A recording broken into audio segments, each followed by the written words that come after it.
வா மச்சி நம்ம யூடியூப் சேனலோட பேர். ஸோ அதில் இன்ட்ரோ கொடுத்தா நல்லா இருக்கும்னு நான் நினச்சேன். ஓகே, ஓவர் திங்கிங் வந்து புரியுற மாதிரி சொல்கிறேன். ஒரு எக்ஸாம்பிளே கொடுக்குறேன். இப்போ வந்து ரோட்டில் நான் நடந்துட்டுருக்கேன். ஒரு பொண்ணு, அழகான பொண்ணு நடந்துட்டுருக்கா. அவளும் நோக்கினால் நானும் நோக்கினேன், அவளும் என்னை பார்த்தால் நானும் அவளை பார்த்தேன். ஒரு 2 செகண்ட்க்கு அவள் என்னை ஐ கான்டாக்ட் கொடுத்துட்டா. அதுக்கப்புறம் அவள் போயிட்டா, நானும் போயிட்டேன். அவள் அந்த 2 செகண்ட் ஐ கான்டாக்ட் கொடுத்தது மட்டும் போதுங்க. நான் யோசிச்சுட்டு இருப்பேன், டே ரமேஷ், சும்மா ரமேஷ் அப்படின்னு வேட்டைக்காரன் படத்தில் விஜயா நான் வந்து பண்ணுவார் பார்த்தீங்களா, அந்த அளவுக்கு நாங்களாம் யோசிச்சிருவோம். இதுதான் வந்து over thinking type of person. இது வந்து நான் சொல்கிற ஒரு சுச்சுவேஷன். பட் ஓவர் திங்கிங் நிறைய இடத்துல நிறைய சுச்சுவேஷனில் வந்து ஆளுங்களாம் பண்ணுறாங்க. ஓகேயா? பட் இது வந்து ஏன் பண்ணுறாங்க அண்ட் இதனால நம்மளுக்கு என்ன நன்மை இருக்குது, என்ன தீமை இருக்குது, அதுதான் நம்ம பார்க்க போகிறோம். இது வந்து என்னோட ஒரு கெஸ் தான். ஸோ வந்து தப்பாக இருந்துச்சுன்னா மன்னிச்சுக்கோங்க. ஃபர்ஸ்ட்டு வந்து பார்த்தீங்கன்னா லோ சர்டன்டி. இப்போ நான் வந்து கதவை வந்து பூட்டிட்டு நான் கீழே போயிட்டுருக்கேன். யோசிப்பேன், டி உண்மையிலே நான் கதவை பூட்டினேனாடா, ஒருவேளை தெரியாமல் பூட்டாமல் வந்துட்டேனோ, ஒருவேளை சாவி அங்கே வச்சுட்டேனோ, வா திருப்பி போய் பார்க்கலாம் அப்படின்னு போய் பார்க்குற பார்த்தீங்களா. அந்த சின்ன விஷயம் கூட அங்கே நான் ஓவர் திங்க் பண்ணுறேன், நான் பூட்டிட்டேனா இல்லையான்னு. இது வந்து நல்லதா கெட்டதான்னு சொல்கிறதுக்கு பதிலாக ஃபஸ்ட்டு ஏன் அது பண்ணுறீங்கன்னா, நீங்கள் மைண்ட்ஃபுல்லாக இல்லை. அந்த டைம் ஒரு விஷயத்த செய்கிறீங்கன்னா அது வந்து உங்கள் மைண்டில் ஏறாமல் நீங்கள் வேற என்னமோ நினச்சிட்டு இருப்பீங்க. அதனால தான் வந்து உங்களுக்கு அன்சர்டன்டி அதிகமாக இருக்குது. அதனால ரொம்ப ஓவர் திங்க் பண்ணிட்டு திருப்பி போய் செக் பண்ணுவீங்க. கடைசியில் பார்த்தா பூட்டிருக்கும். ஸோ இதை எப்படி அவாய்ட் பண்ணுறதுன்னு கேட்டிங்கன்னா, மைண்ட்ஃபுல்லாக இருங்க. இப்போ நான் வந்து கதவை பூட்டுறேன்னா, ஓகே நான் கதவை பூட்டிட்டேன் அப்படின்னு உங்களுக்குள்ளேயே நீங்கள் சொல்லிட்டு அப்புறம் நடந்தீங்கன்னா, ஓகே நான் பூட்டிட்டேன்னு ஒரு கான்ஃபிடென்ட்டாக நீங்கள் போவீங்க. இது வந்து டெய்லி லைஃப்பில் நடக்கிற சின்ன சின்ன விஷயத்தில் நம்ம ஓவர் திங்க் பண்ணுவோம். ஓகேயா? பட் இதுக்கப்புறம் இருக்கிறது தான் லோவர் செல்ஃப் கான்ஃபிடென்ஸ். அதுதான் இன்னொரு காஸ் ஃபார் ஓவர் திங்கிங். உதாரணத்துக்கு நீங்கள் ப்ரெசன்டேஷன் கொடுக்கறதுக்காக நீங்கள் ஸ்டேஜில் ஏறுறீங்க, நல்லா ஸ்பீச்சும் கொடுத்துட்டீங்க. வந்து உட்கார்றப்ப யோசிப்பீங்க, ஐயோ நம்ம எப்படி கொடுத்தோம், நல்லா கொடுத்தோமா, மற்றவங்க அதை பற்றி என்ன கமெண்ட் பண்ணுவாங்க, நல்லா இல்லையோ, ஒரு வேளை வந்து இதுக்கப்புறம் வந்து நம்மளுக்கு சான்ஸ் கொடுக்க மாட்டாங்களோ ப்ரெசன்டேஷன் கொடுக்குறதுக்கு, இந்த மாதிரி ரொம்ப யோசிச்சுட்டு இருக்கீங்கன்னா, yes you are over thinker just like me.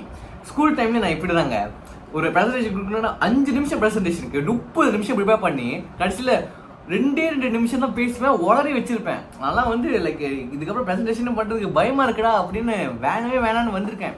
But அதுக்கப்புறம் ப்ராக்டிஸ் பண்ணி இப்போ ப்ரெசன்டேஷன் நான் பண்ண போகிறேன்னா, நான் ப்ரெசன்டேஷன் பண்ண போகிறப்ப தான் எனக்கு என்ன டாப்பிக்கே தெரியும். பேசி முடிச்சிட்டேன்னா மற்றவங்க என்ன பேசினாலும் நம்மளுக்கு கண்டுக்கிறதே இல்லை. ஏன்னா நம்ம அதை பற்றி யோசிக்கிறதே கிடையாது. ஏன் பார்த்தீங்கன்னா, நான் என்னோட செல்ஃப் கான்ஃபிடென்ஸை கொஞ்சம் ஏற்றிக்கிட்டேன். உங்களுக்கு செல்ஃப் கான்ஃபிடென்ஸ் கம்மியாக இருக்கிறதுனால தான் மற்றவங்களை பற்றி என்ன நினைக்கிறாங்கன்னு ரொம்ப ஃபீல் பண்ணுவீங்க. ஃபீல் பண்ணலாம், தப்பு இல்லை, பட் ரொம்ப ஃபீல் பண்ணுவீங்க.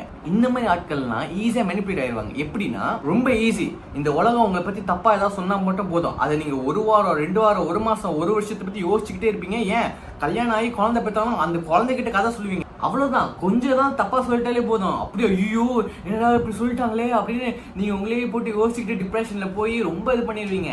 ரொம்ப ஈஸி. அதெல்லாம் ரொம்ப ஓவர் திங்க் பண்ணாமல் மற்றவன் என்ன நினச்சா நம்மளுக்கு என்னென்ன போய்கிட்டே இருக்கணும். அக்செப்ட் நம்மளோட அப்பா அம்மா. ஏன்னா அவங்க நினைக்கிறது நம்மளுக்கு உண்மையிலே முக்கியம். ஏன்னா அவங்களுக்காக தான் நம்ம வாழ்கிறோம். அதுக்காக உங்களுக்கு பிடிச்ச விஷயத்த நீங்கள் செய்யாமல் இருக்காதீங்க. அது நல்லதாகவும் இருக்கணும். ஸோ ரொம்ப எம்பசிஸ் கொடுக்க வேண்டியது இருக்கு, இல்லைன்னா நீங்கள் தப்பாக எடுத்துப்பீங்க. அதனால தான் மற்றவங்க நம்மளை பற்றி என்ன நினைக்கிறாங்கன்னு ரொம்ப ஓவர் திங்க் பண்ணுவோம். பட் அவங்க நம்மளை பற்றி என்ன நினச்சா நம்மளுக்கு என்ன, அவங்க என்ன நம்மள லைஃப் ஏதாவது பண்ண போகிறாங்களா? எதுவுமே பண்ண போகிறது கிடையாது. பர்சனலாக என்கிட்ட கேட்டிங்கன்னா, இந்த உலகம் நீங்கள் முன்னேறினாலும் இந்த உலகம் வந்து உங்களை வந்து கண்டுக்க போகிறதே கிடையாது. எனக்கு என்னென்னா, அதுலேயே நீங்கள் டைம் ஸ்பெண்ட் பண்ணிட்டீங்கன்னா அப்புறம் உங்கள் லைஃப் யார் பார்க்க போகிறா? அவங்க என்ன நினைக்கிறாங்கன்னு நீங்கள் அவங்க இடத்துலேருந்து தான் பார்த்துட்டு இருக்கீங்க. பட் நீங்கள் என்ன நினைக்கிறீங்க, நீங்கள் உங்கள் இடத்துலேருந்து பார்த்துட்டு வந்தால் தானே உங்கள் லைஃப் என்ன பண்ணணும்னு உங்களுக்கு தெரியும்.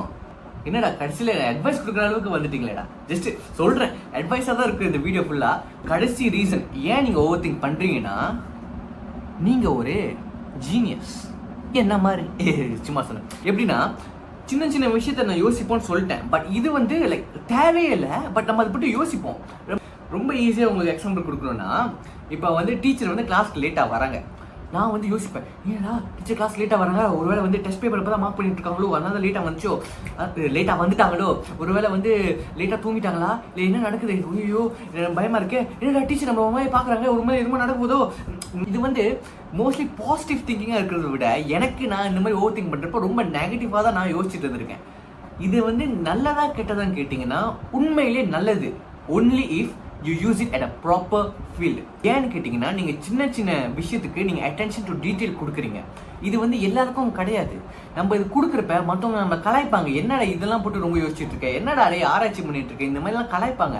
கண்டுக்காதீங்க. நீங்க நினைக்காதீங்க இல்ல நம்ம வந்து இது கத்துக்கணும், அதெல்லாம் கிடையாது. இதெல்லாம் வந்து தானா வரணும், அதெல்லாம் உள்ளுக்குள்ள இருந்து. உங்ககிட்ட அது இருக்குன்னா, உங்களுக்கு பிடிச்ச ஃபீல்டில் நீங்க அதை கரெக்டா நீங்க யூஸ் பண்ணீங்கன்னா, நீங்க உங்க லைஃப்ல மிகப்பெரிய இடத்துல நீங்க சக்சீட் பண்ணி இருப்பீங்க. இது உண்மை.